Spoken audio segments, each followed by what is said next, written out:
Assalamualaikum dan salam sejahtera. Saya Nur Alisha Humaira binti Muhammad Anwar.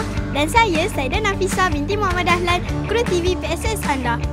Jom ikuti kami hingga penghujung video.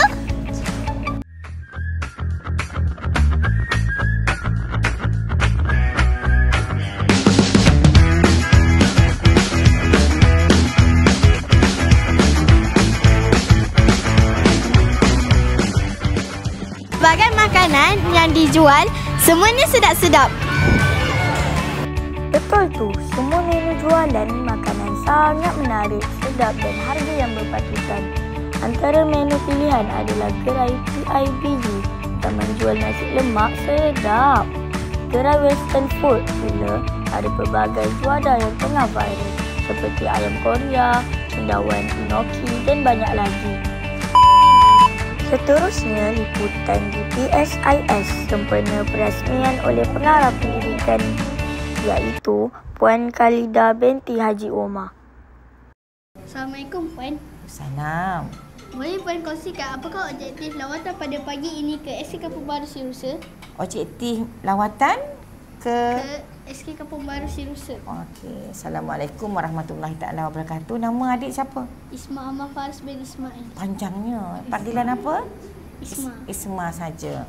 Okey, adik Isma, saya dijemput oleh pihak sekolah untuk hadir ke SK Kampung Sirusa dan pastinya objektif saya adalah untuk menyantuni warga SK Kampung Sirusa dan melihat sendiri apakah kejayaan program-program yang menarik yang telah diaturkan oleh pihak sekolah kepada saya khususnya dan pengunjung-pengunjung pada hari ini.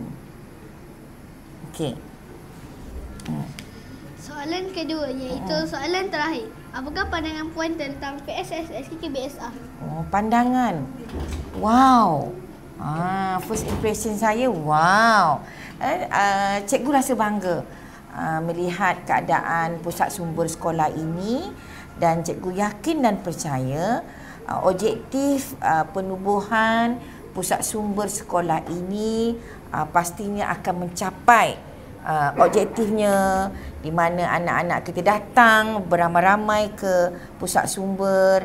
Bila berada di gedung ilmu ni pastinya anak-anak kita mesti mendapat ilmu sama ada dengan membaca, dengan panggung tadi, semua, kemudian sudut komik, semua ilmu-ilmu yang dapat diterokai oleh anak-anak yang berkunjung di pusat sumber SK Kampung Baru Sirusa. Terima kasih Puan Khalida. Sama. Siapa nama tadi? Isma. Terima kasih Isma. Nanti jumpa lagi. Handsome ni.